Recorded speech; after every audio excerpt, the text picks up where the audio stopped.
contracts, he didn't sign, he just like had it. Those are offers. Offers. Okay, offers, okay. Yeah, so they're still on the contract format, but in real estate, it's not a ratified contract until the seller and the buyer both sign. Okay. So normally, it's the buyer that signs on the contract, and then you send it to the seller's agent, or you send it to the seller, and then the seller reviews the contract, and then the seller signs off. So we told him we give him $575. All right? Now we had a property. We spent 100, I think it was like we just rounded off to like 150 renovating the property. So where my mathematician at? Where we at? What's the 725. 725? Yeah. Like 575 plus 150, right? Right. Yeah, Right. 725.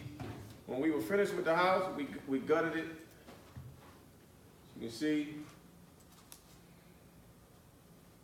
And the house next door to it, they were renovating at the same time too. So we both actually used each other's houses, like who's gonna be done first. And what it did was it brought attention to it, because if a buyer wasn't able to get that one, then they were coming over looking at ours. So as you look through, now this is what you call staging. Those that want to get into real estate, I need y'all to look at HGI TV, you know, flipping my houses, what's another, Flip or Flop, those that want to be agents, or if you just want to know about real estate all the way around the board, you go on demand and you pull up $1 million listings in LA. And you just look at it. You get familiar with all of the terminology, all that stuff. And staging is another part of basically building a vision for a buyer that when they walk into your property. Now the staging is going to cost you about anywhere from $3,000 to $7,000, but you don't want someone to walk into $1 million property and it's just vacant. You know what I'm saying? You want them to walk into, open up the door and they walk into and they say, they seen a vision, couch here, TV here, painting here.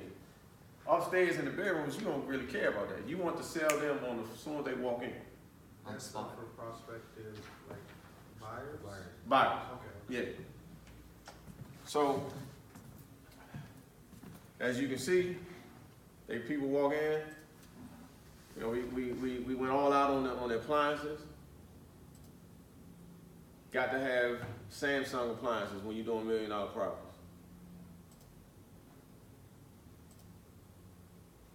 So you can't sell the property with staging? No, so here's the thing. Some people come in and when they see that, they'll ask you, well, how much is the furniture? You know, to buy it as is, and that's when you refer them to the staging company and they give them their own price. But when they come in now, when they see that, they see the vision of the property. And it's not just vacant. Oh, I was scared. I thought you like actually bought that. I did. I was like, you just gave him like. So there's a staging company that actually does that for Staging company, yeah, they come in and they do it. I could tell the photos cost you a smooth 300. Depending on what you pick out. So everybody familiar with Rent-A-Center? It's just like that. It's just like Rent-A-Center, but on a high-end note. It's like a package, like a color. Yeah, so you go in there and you say, I want a whole, you know, they're gonna come in and look at the whole process of the house and look at everything. You're gonna say, look, I want it to be furnished. And then you just pick out what you want. And they're gonna say, okay, this is how much it is per month. So if the property doesn't sell, you're paying that $3,000 to $7,000 per month until it sells. And when it does, they'll take everything back. They take everything back, unless the You can buyer, choose to buy yeah, unless the buyer wants to. for the rest of the price, or like. Yeah, unless the buyer wants to buy the furniture, then he goes to the staging company and they work their own price out. So let's say, like you pay $3,000 in all for everything. If the person that lives in the house says, I want to buy the furniture, is he buying what you have left to pay off everything? No, he's buying Everything because I haven't purchased it. I'm renting it. You understand? Okay. That couch may be $2,000 by itself. If you were to buy it, I'm just renting all of the things as a group. And it comes to $1,000 a month. Okay. So, you know, we just showing you the finishes. Can you like say I wanna move into like an apartment, I can stage instead of buying appliances, right? But I'm not selling it, I'm just, you can only go to staging companies strictly if you're selling something. Right. This That's the man name gonna of be the dangerous. state. It's like you can't give them back worn out. Yeah. Yeah. Yeah, no, it's not made for people to sit on it and stuff like that. It's staging. Oh, okay. Only. And if you wanna do that, what you talking about is the rent center. Yeah. I was gonna say like if you can like fake like you're selling but you're really not. Hey Mo, you too smart for your own Keep the good. plastic over it. You know, these are the bathrooms.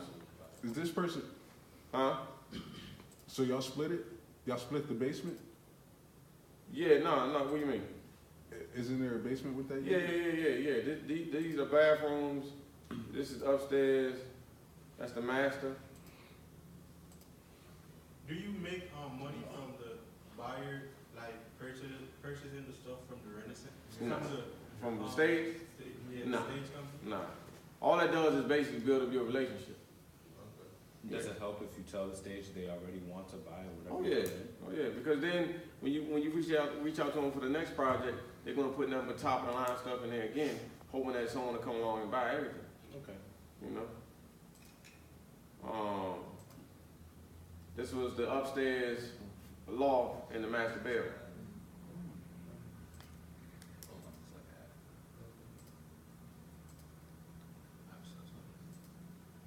And that was downstairs the basement. And the reason why we did furniture in the basement is so when you come down the steps, you know, you want them to see, you want to get them the feeling of what you can do in the basement. I didn't stage none of the bedroom at all. So, and that's the backyard. So, if you go back up, you can see the original price that we listed it for was $1,051,000. All right.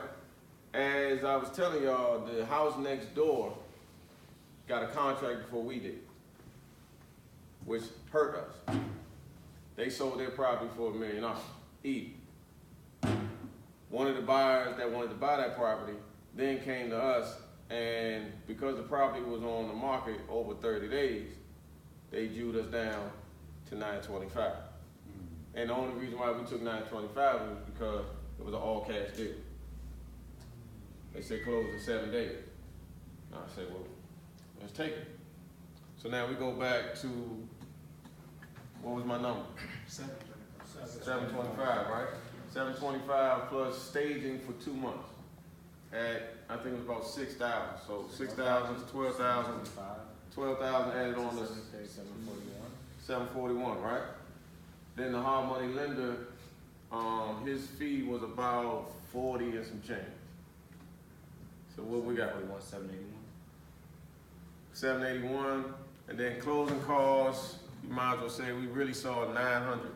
So then you subtract 781 minus 900. 781 minus 900. $119. 900,000 minus 781. Oh. So 119. 119. So at the end of the day, my partner and I, we broke up 119. 100,000. Yeah.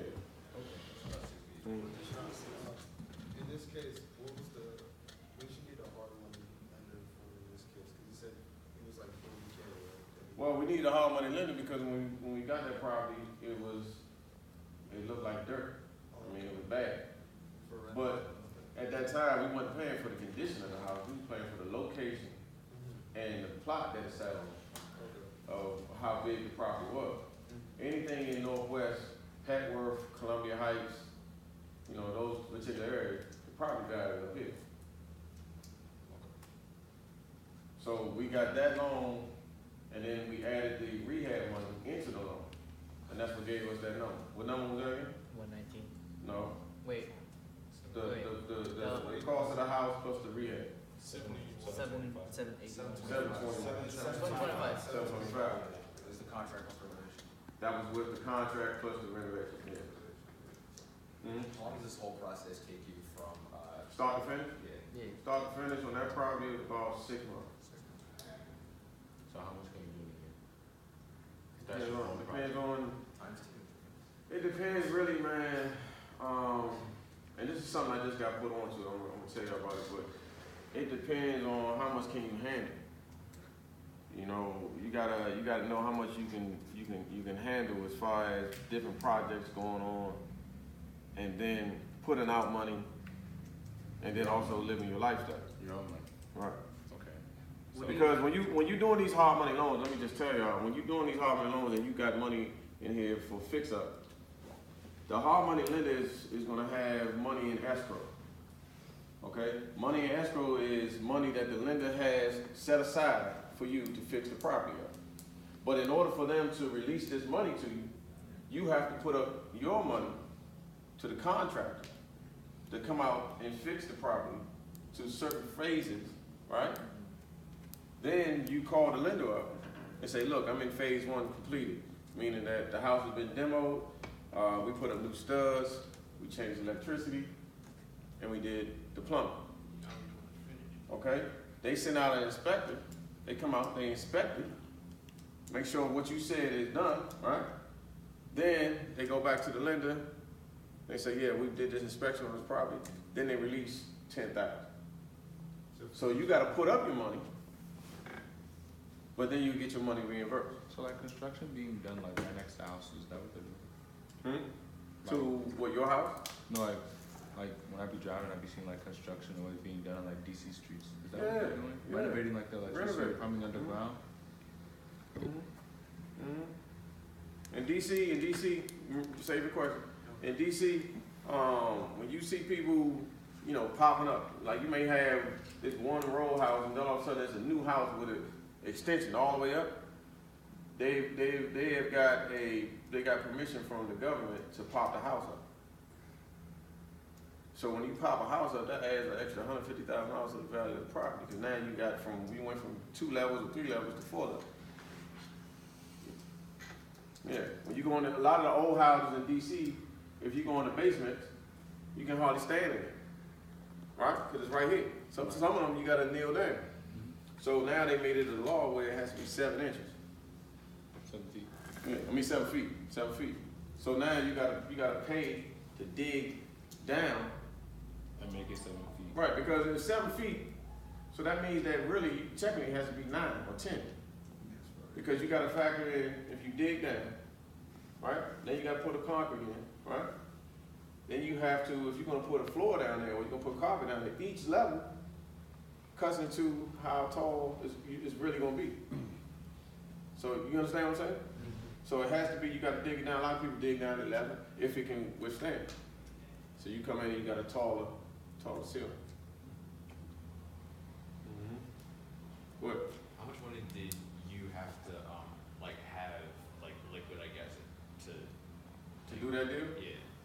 yeah. Liquid, at that time, we put in about 60 liquid. So we got our 60 back. And then we made about 7. Because the loan amount was really not as high as it was. I'm just using even numbers, but we had to pay money to dump down the loan amount in order for the lender to do it. Because we paid $50,000 over what they were asking. So we already knew we was gonna have to cover that somehow. But so you needed a loan to even get the contract in the first place? Or? No, so the contract is basically, when you're trying to get a contract on a property, you have to show them, number one, proof of funds, which is a POF. All right, that proof of funds can come in the form of your bank statement showing that you got $525,000, or it can come in the format of the lender giving you an approval letter saying, I approve this guy for this loan and he will be able to buy it. Then from there, EMD, which is earnest money deposit, right?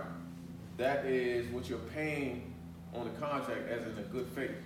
So it may say we want $5,000 in good faith, so you have to put that $5,000 at a title company.